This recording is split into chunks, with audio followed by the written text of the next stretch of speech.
Good morning, guys. Back on the golf cart for the project of the day today. Project number 2 of the day. Filming 2 videos at the same time here. You can see the engine for the S10 sitting over there, freshly painted. We're waiting on the paint to dry on it. But today's project is going to be more on the golf cart. Yesterday, I spent most of the day yesterday off camera, just doing more of the same with what we did previously for the underglow kit and wire management and hose clamps and stuff like that. I'm actually waiting on the delivery truck right now for my other rib nut squeezer, so I can squeeze a couple more rib nuts on the front end and then put those rib nuts in and tidy up the wiring on the front end and have that part done. And then I think most of the wiring will be done on it until we get the whips and the motor kit in, so we can run the main wires for that and for the keyed ignition. It's kind of hard to do this without looking right up there. So we'll try to knock that out. I did a bunch of that off camera yesterday, and then I also went ahead and drilled a hole in the cubby up there where the switch panel is going to be. So the wires are all routed up in there right now. Like I said, all kind of loosely done while we wait for the rib nut squeezer. But today's project is switch panel mounting and making that cover plate up there. As you can see right there, I've already made a cardboard template. I messed up yet again on I took a bunch of stuff to the dump yesterday, and I had a bunch of cardboard saved for making the template, and I threw away all my cardboard. So the cardboard I'm using is actually the box for the seal kit for the S10. I got a plethora of seals sitting over here on the toolbox, which is fine. I needed to get them out to make sure they were all good to go and were flat and ready to go in the engine. And I actually found out that my oil pan gasket that I will be using for it is split. So I'll have to go get another oil pan gasket, unfortunately, but you know, what are you gonna do?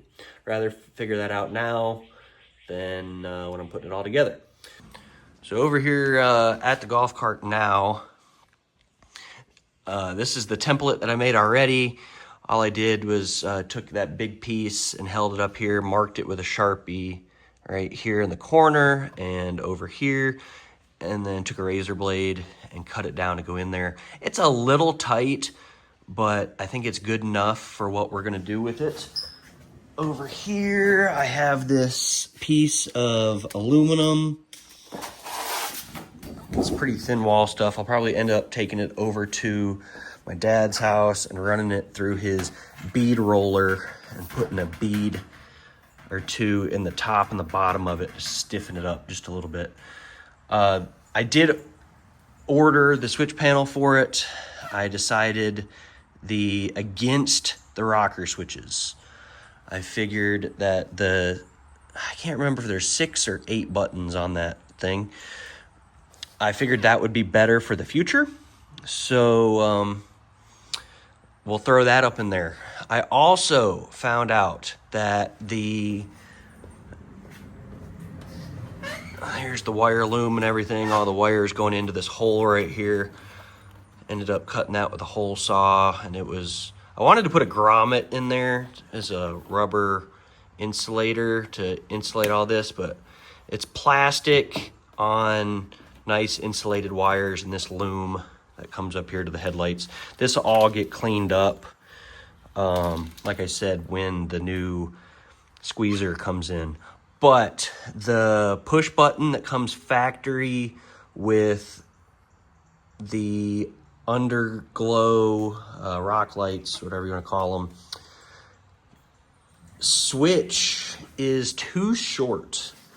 It comes up and runs up and nice and clean, and I'm not willing to take it loose to make it have more room, but it sits about right here in the box.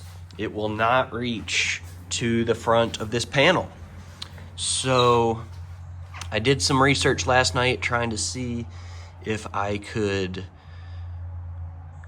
what that wire loom or the wire diagram looked like, to see if I could just cut it and lengthen it, or just cut it and run it into my push button piece that's going to go up here. And I think I'm going to risk it for the biscuit and cut it and try to splice it and at least stretch the button to go up here. It's going to be three things. It's going to be the 6-piece panel, and then it'll be the rounded orange switch for the hazards, because it has the hazard switch in it in case I want to, if I'm racing somebody and I win, I can hit them with the hazards for to rub it in their face, and the underglow switch, unless I can get it into the main thing. I also will be ordering, of course, another aviation tidbit. I'll throw it up on the screen of another cool contraption I built years ago. Before I had the channel, I built a Predator 212 powered, that's the $100 like lawnmower engine you can get from Harbor Freight. I built a really cool drift trike, and it was aviation themed. Imagine that.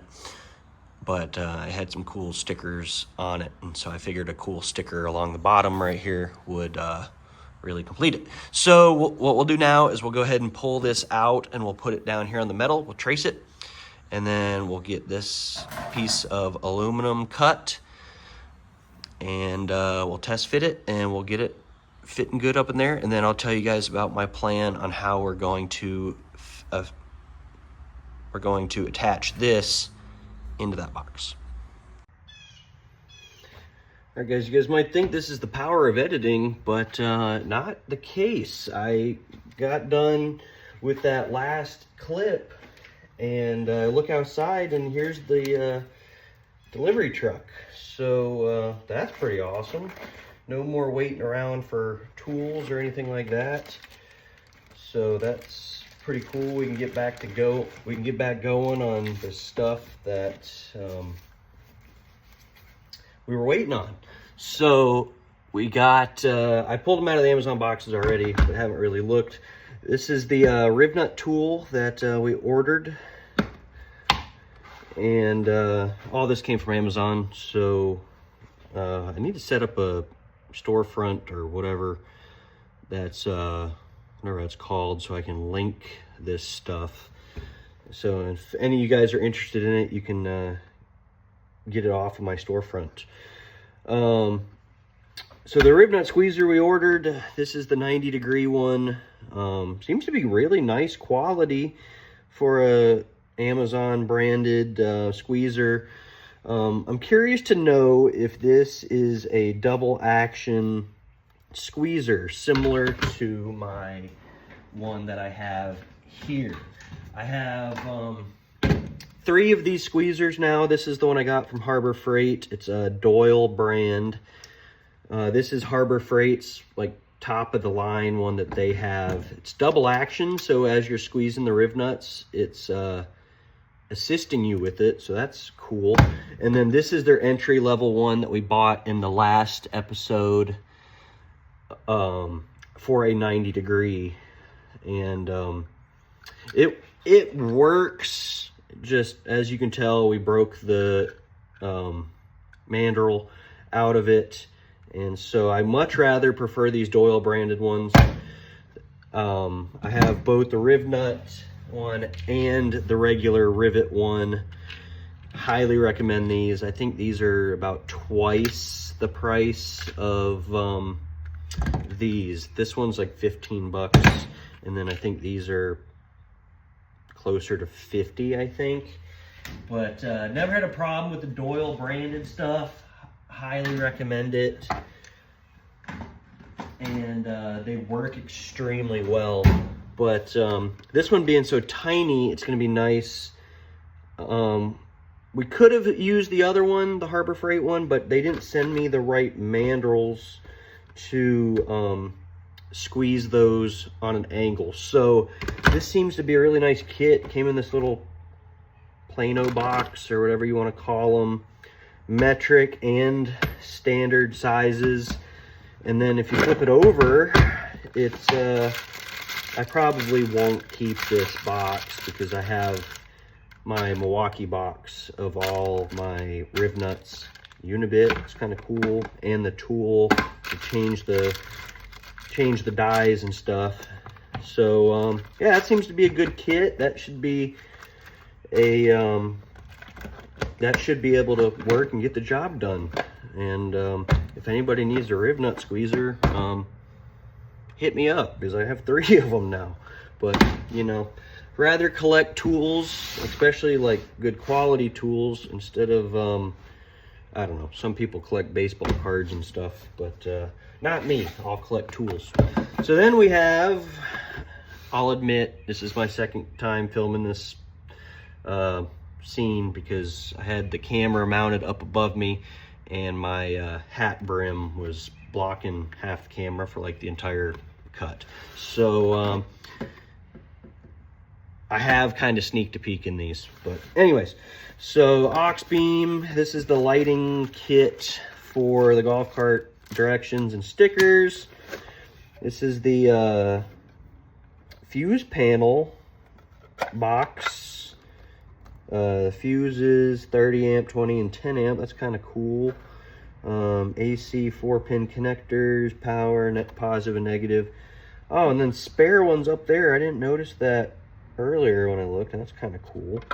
So we'll probably mount this either up in the front end somewhere on the frame or back in the engine compartment. I don't know, we'll play it by ear and look at it. Some zip ties. Up under here, we got some wiring stuff, positive, negative, for the main power supply. This must be for the remote switch for this dealio. Yeah, so that goes into that, and that goes to the panel. That's kind of neat. Power, and I wonder what the mode button does. Maybe it changes the color of how the lights work or something. I don't know. Figure that out. Looks like a sticky plate if we want to just stick it, which is probably what we'll end up doing. Send you a bracket in case you want to mount it like in a vehicle or something. That's kind of neat. It is tapped on the back side, so I guess you could just, oh, that's kind of neat. It's a cool design. We won't be using that. Weather seal to go over the top of this, I guess, to keep stuff out of it, at least moisture out of it, I guess. But it's kind of funny. Here on the label it says, used during rainy, snowy weather and when washing the car or driving on the beach. So reading between the lines here, I think that would mean use all the time, but whatever. Let's see, inline fuses, some mounting hardware, some extra hardware. This is connected to the AC, so I assume that this is if you want it to be keyed power. That's kind of neat. And then we have a inline fuse here, a 60 amp inline fuse. So this seems to be a really nice kit. I'm pretty pleased with this. I think it's going to work well for what we want to do with it. We'll get to that. We'll probably go and do the switch panel mounting position first, and then we'll go and get to the mounting and the assembly of all this stuff here in a little bit. But oh, and then we also have to do the cardboard bracket, or the bracketry for the actual switch panel, the piece of aluminum. I don't know why I'm putting all this back in the box, because it's all going to just come straight back out of the box. But I guess if something happens, we don't get it done today, we know where all the stuff is. But I'm pretty happy with that. I think that's going to work really well for what we want to do.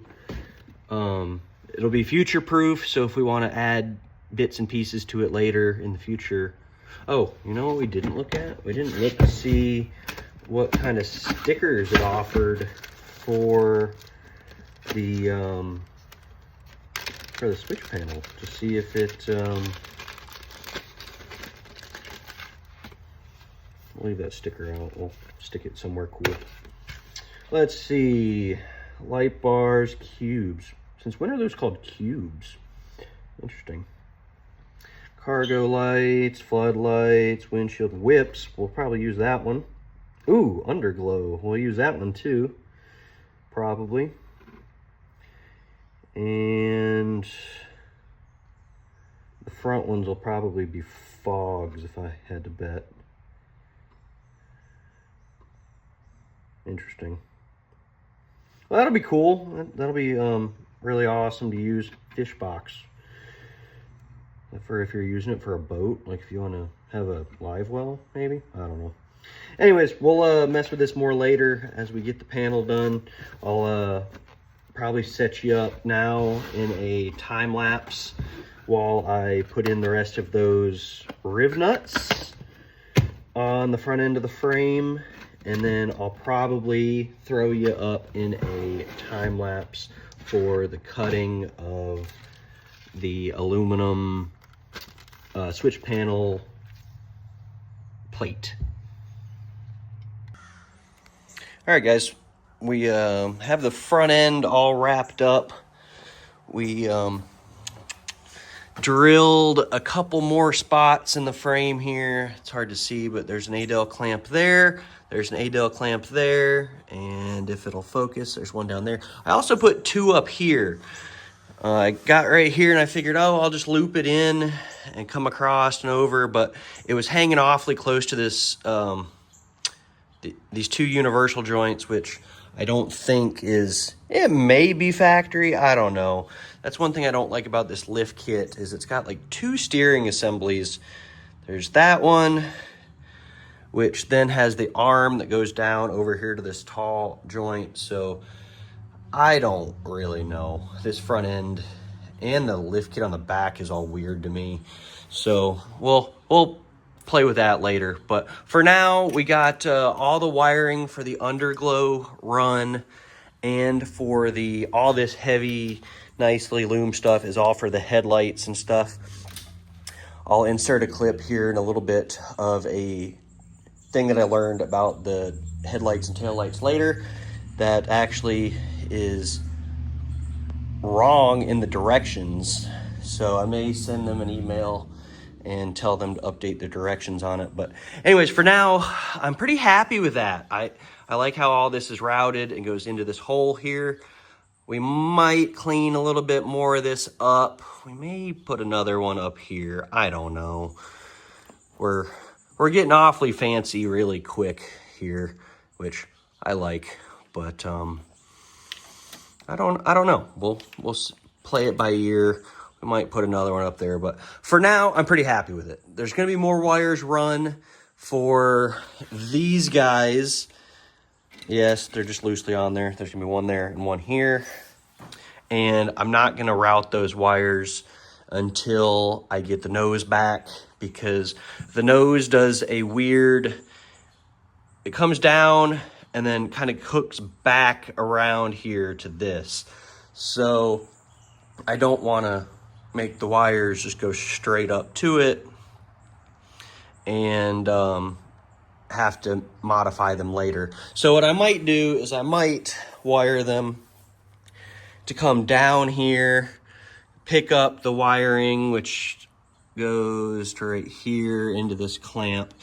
So I might just do that. I might run this back down the frame rail and up through there. I might do that on both sides here, one for this one, and then the one over here, do the same thing and run up and follow kind of the rock light or the underglow routing, just so we don't have to deal with any of that I'm probably gonna have to order some wire to do that.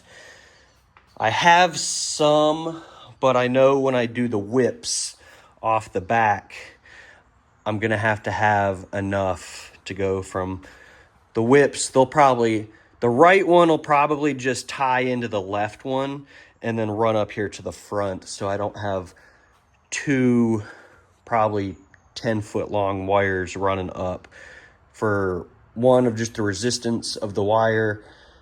I mean, they're all LEDs, it's not going to matter, but just less wire to run. But until we get the body back and the back seat conversion done, I probably will not order those whips. So we'll be back to the wiring here later, but for now I am stoked on how all of that is done. We'll obviously have to do more wiring up here for the lights and that stuff.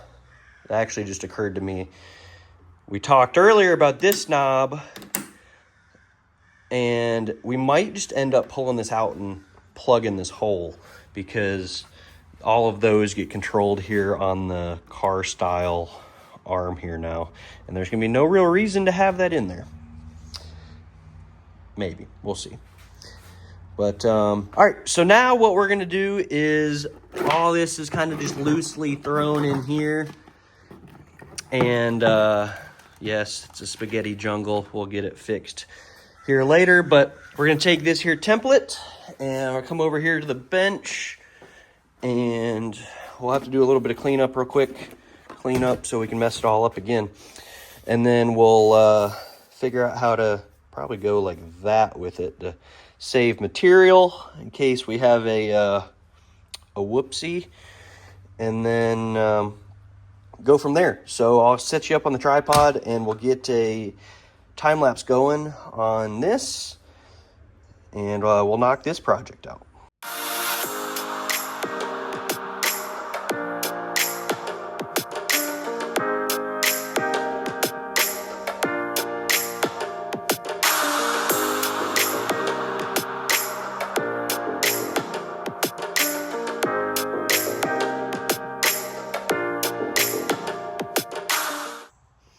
Okay guys, we got our plate cut, got it sanded down a little bit. Well, we got it cut and then we sanded on it to smooth the edges up on it. This stuff is a lot thinner than I initially thought it was gonna be, but then I started thinking that there's no real reason to have it be super, super heavy. It's just holding that little tiny piece. So we'll go from there with it and see what it does.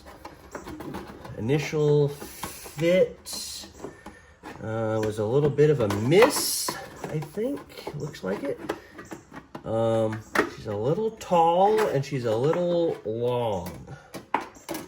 So I think we're gonna have to sand on it just a little bit, but the initial, it looks like it's gonna be good once we get it in there. All right, guys, after several minutes of, or probably 30 minutes of sanding and trimming and stuff, yes, it does have a wrinkle still right here. You can see the kind of oil can in it. But I think what I'm gonna do, I'm gonna leave it as is, just like that for right now, because what we need to do now is go ahead and mark these holes. But first, what we're gonna do is we're gonna take a Sharpie, we're gonna mark around the edge here of it so we can pop it back out and see what the outer edge looks like, to see if there's enough room in there for what we wanna do. Then, well, let me back up. So we're gonna mark this, pop it back out, make sure there's enough material left down in there so we can drill, and then we can kind of plot where we want to put these holes. I'm thinking 3 or 4 right in there like that, and then up along the top. I know we won't have any material up top, just on how you can feel up here and there's no material. But what we'll do is then cut our piece of this, get it put in up there, and we'll mount that piece, so then we'll have it firmly permanently placed. I don't know. Doesn't matter. And then once we do that, we'll maybe sooner rather than later, I'll run over to my dad's workshop. I'll run probably two beads along it with the bead roller to make it so it doesn't do this oil canning anymore and stiffen it up. But in the mix of that, we're going to, where did I put it? We're going to take the switch panel that is nicely packed back in this box, thanks to yours truly, and we'll take it and we'll flip it over like this, and it doesn't have to be perfect at the moment, but kind of place it something kind of like that, I think, semi-centered, and then we'll just trace it like this. And then what we'll do is we can take some lacquer thinner or some acetone or something later, and we can take that mark off. But that looks, it's a little high. We'll probably lower it a little bit, but it gives us a ballpark of where we want to put that piece, and then we'll have to punch a hole in it about right here. That's not a very round hole, but you get the gist. And then once we get the beads running this, what we're gonna do, I think, is before we drill any of those holes, we're gonna pop this back out, and then we're gonna take the underglow wiring, and we're gonna have to get ballsy, and we're gonna have to clip the end off of that. I know I might end up having to buy another one of those harnesses if it's not how I think it is in the harness, because I'd like to just wire it into this, and then we'll actually slide this more center and then move this over here, and then we'll just have the two control deals. But we'll pop this back out, like I said. Well, while I'm here with the Sharpie, we'll go ahead and do this. Mark this edge. Oops. Mark that edge. And then we'll do the same thing right there, just for curiosity. And then what we'll do is we'll push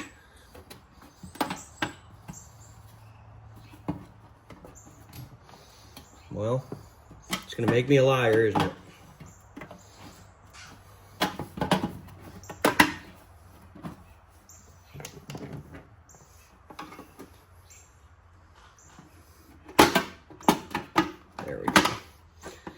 There we go. She's still a little stiff, but I left it like that on purpose because I think when we run the beads here and here, I think it's gonna shrink this a little bit.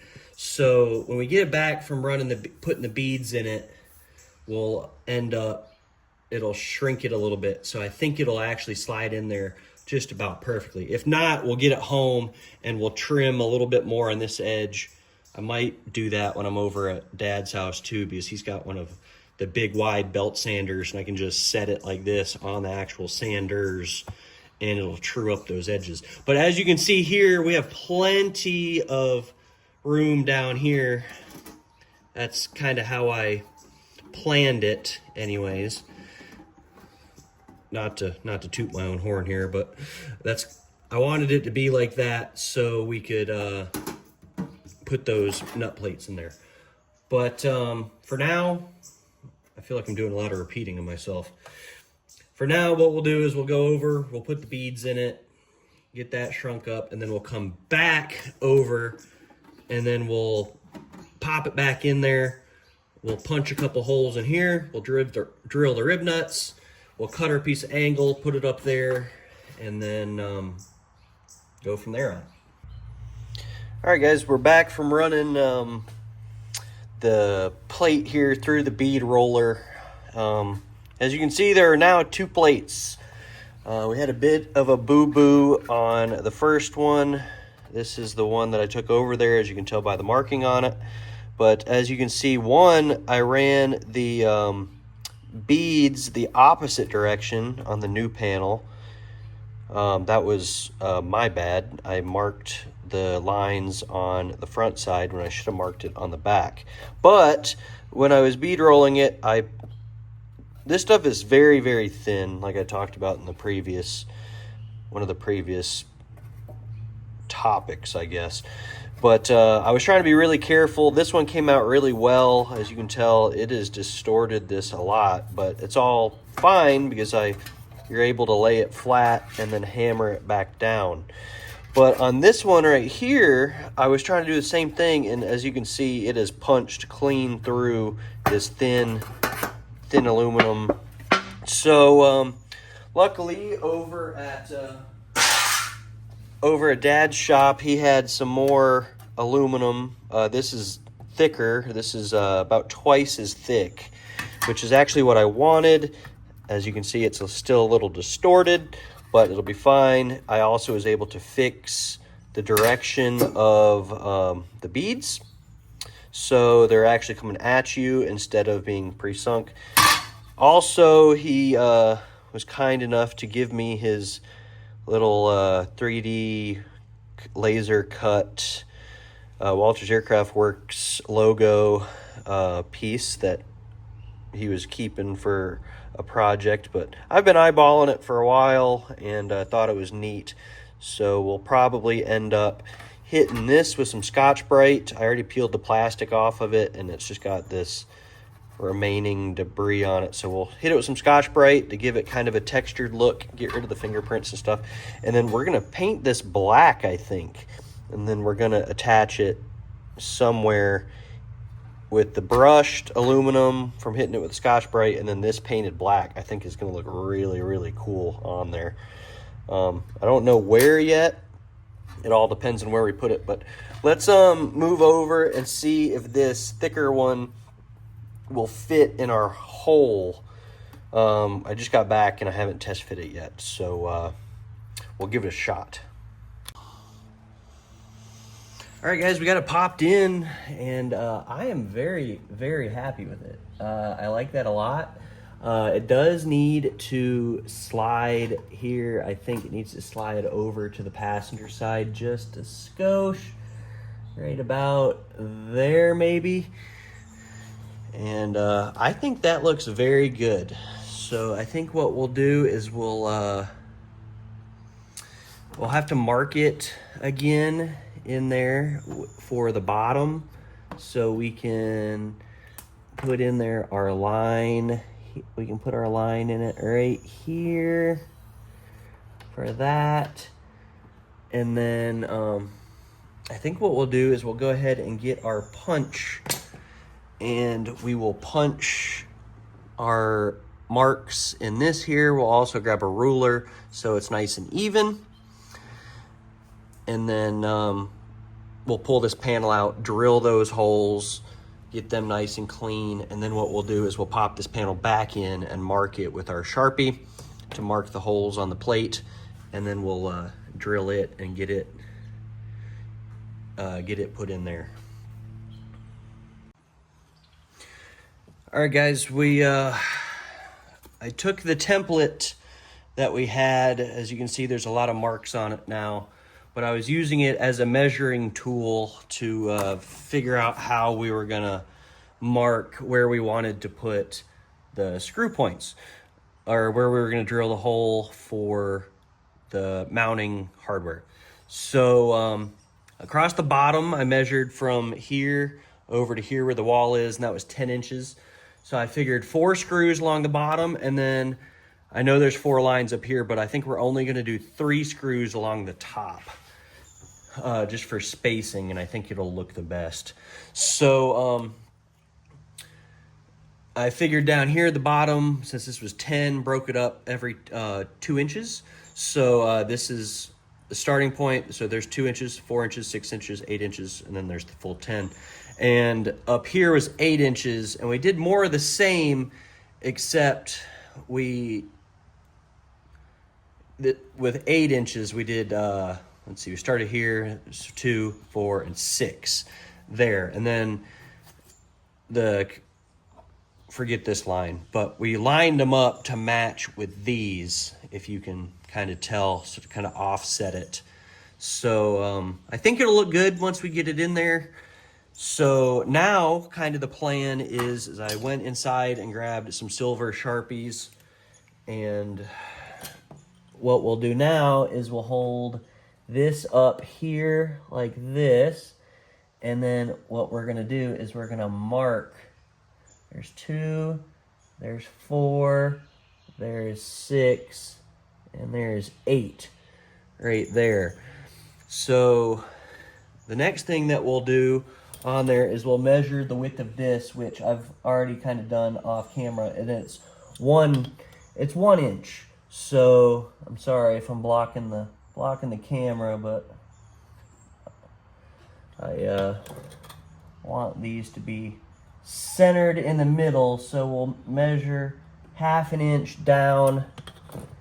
We're gonna get a little creative here on that one. Flip that over, mark 1/2 inch, and same deal on this last one right here. And so that's those right there. So now what we'll do is we'll take the center punch. We will hold, wow, center punch is not center punching. There we go, much better.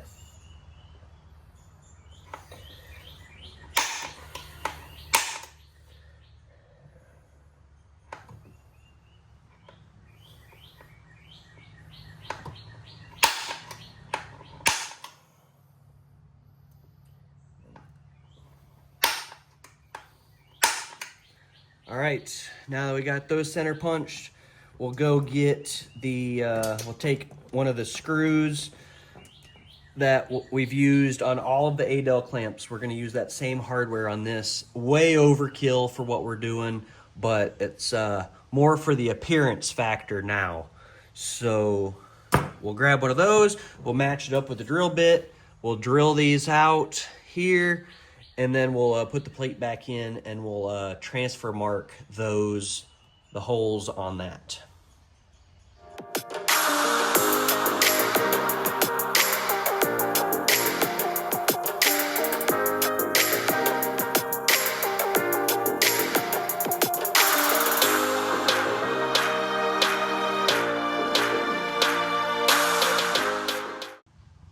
Okay guys, holes are drilled there in the bottom.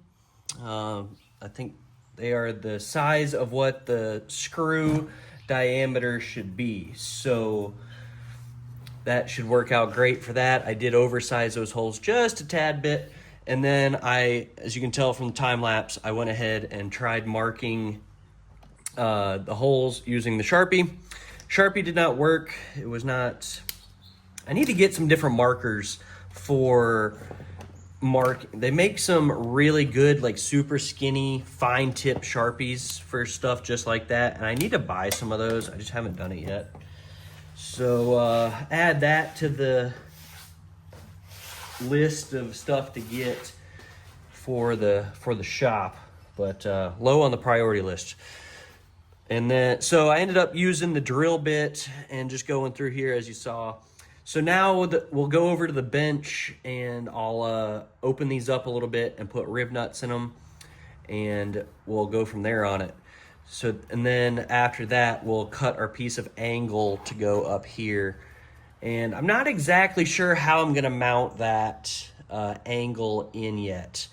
I might just drill through the top here, down into the plastic, and put a screw with a nut on it, more than likely, to hold that, so it's easily removable. Riv nuts into plastic, we've talked about that before, and how it's not a great way of securing, so I'll probably just screw with like a fiber lock nut on the back side. So I'll bring you guys back in once I get the riv nuts put in this and put the screws in that.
Sorry guys, I got to working and got a little ahead of myself and forgot to bring you guys back in.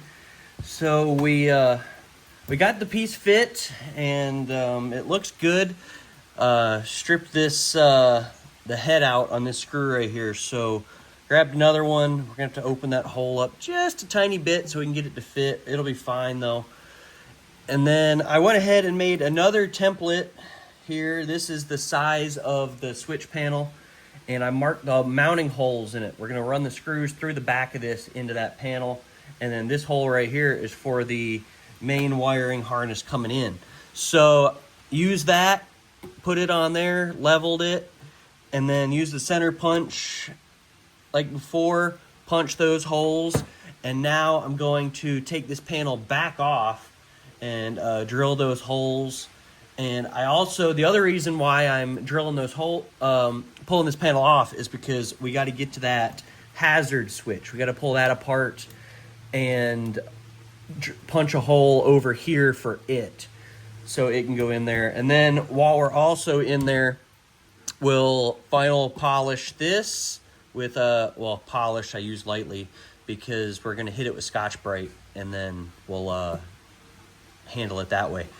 But and it'll leave kind of a brushed finish, which is more aviation style, of course.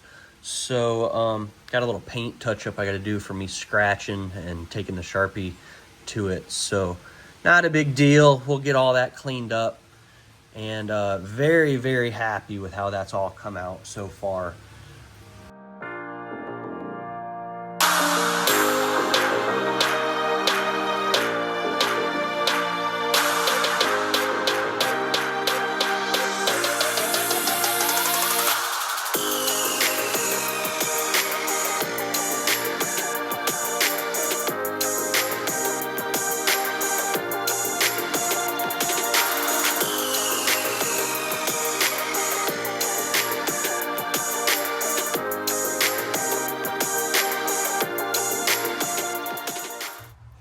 All right, guys, we got the panel about wrapped up. We got both pieces mounted, got the stickers put on it, and the cover, grommet, wire, and then the hazard switch, all done. I'm pretty happy with it.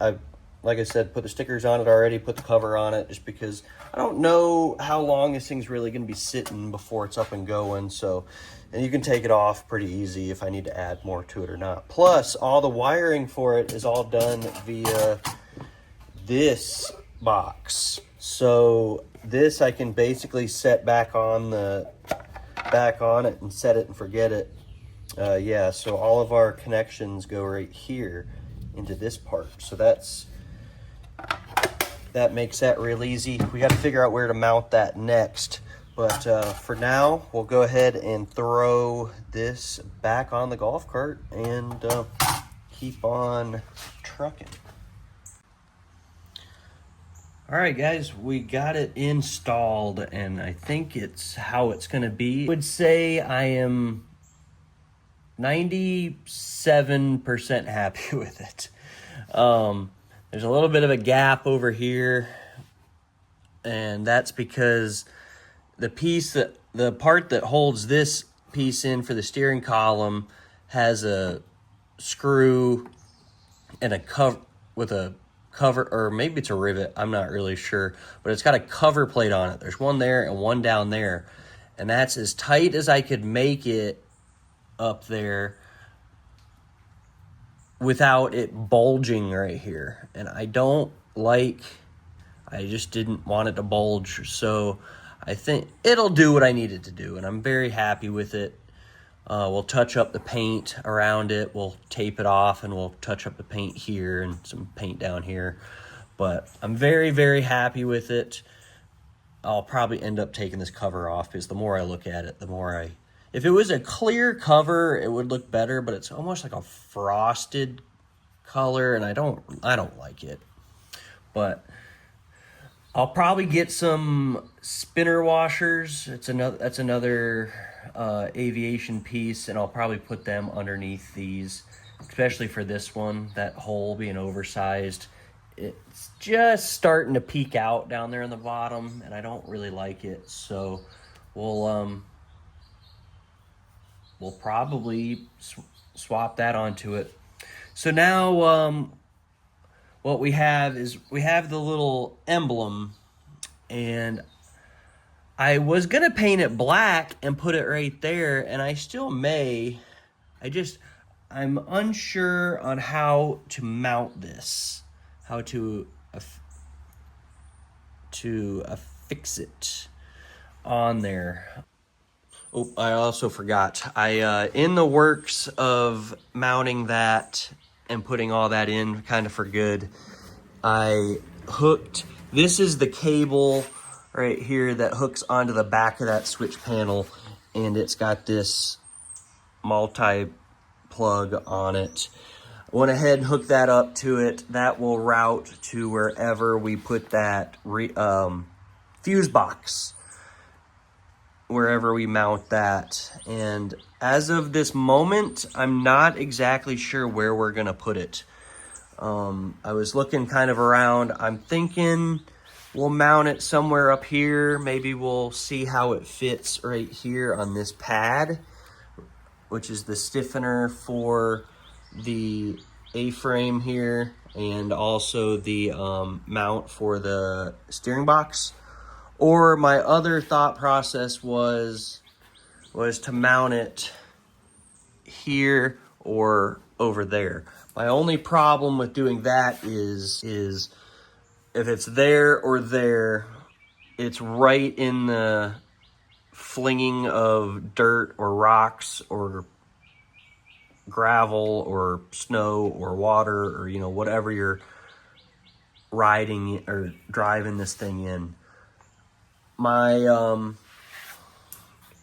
So then I had another thought of, why don't we tuck it in this cubby and do kind of a similar thing? We could take some more metal and close this one off as well, and this guy would just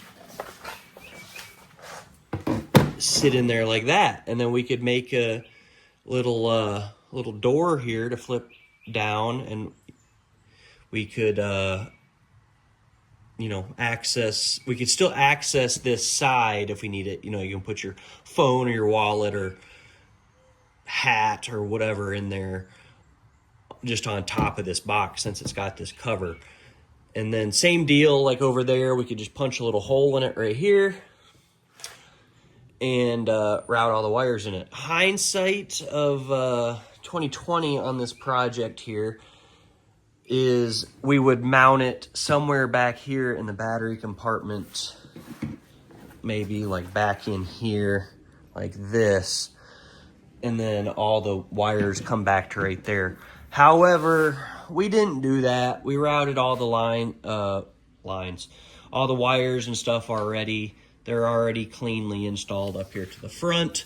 So I think what we'll end up doing is end up routing them into this cubby or somewhere, because I really don't want that box getting hit with anything. Although it would take the abuse. I think it would. The kit is rated for water and snow and all kinds of good stuff. But as of right now, I would rather, it's not, there's no seal. Don't know if I can do it one-handed. There we go. Yeah, so this side right here is all open on the back, so the wires can come up and in, and there's no seal on the lids. So I'd rather not, for lack of better words, hang this thing out to dry. It wasn't overly expensive, but it definitely was more expensive than going the rocker switch method. But so far, I really love how this is working out.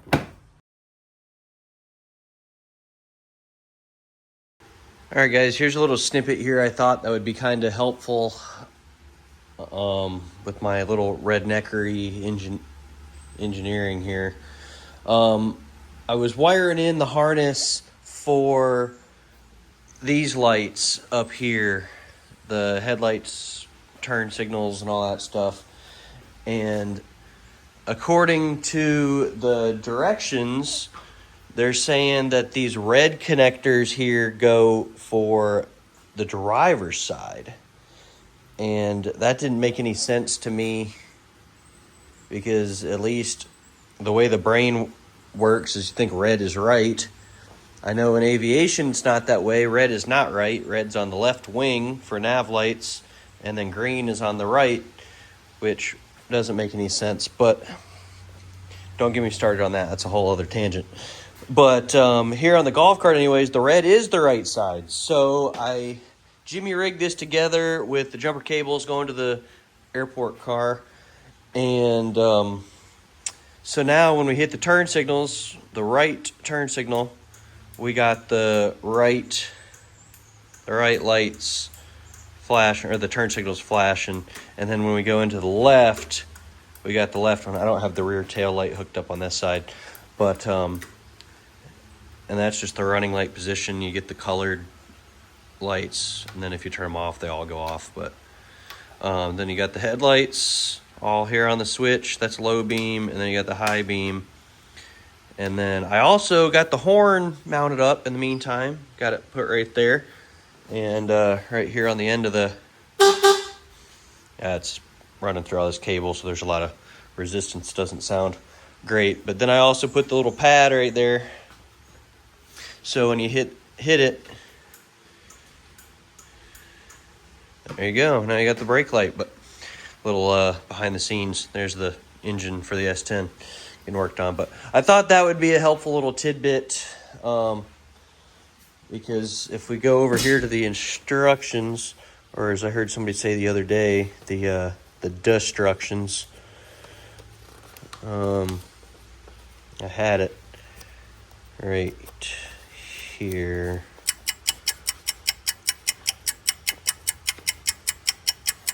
If you look right there at this diagram, it says B2 is the driver's tail light. And it's got the little red indicator right there. And then this one over here has the white. But if you go and look at the car here, the way I have it routed, the white one's there and the red one's there. So their little diagram here is not right. So it made me wonder. I got a little nervous there for a second because I thought I was going to have to pull that harness all back apart and then reroute it down the other frame rail. Luckily, we had the little test here, and we don't have to do that. Connect the driver's side taillight wire. Connect driver's side taillight wire with the red indicator. That is not what we found out here. And then here on the pictures it shows white. I'm beyond confused. But anyways, redneck test to solve that problem. And we'll press on as is.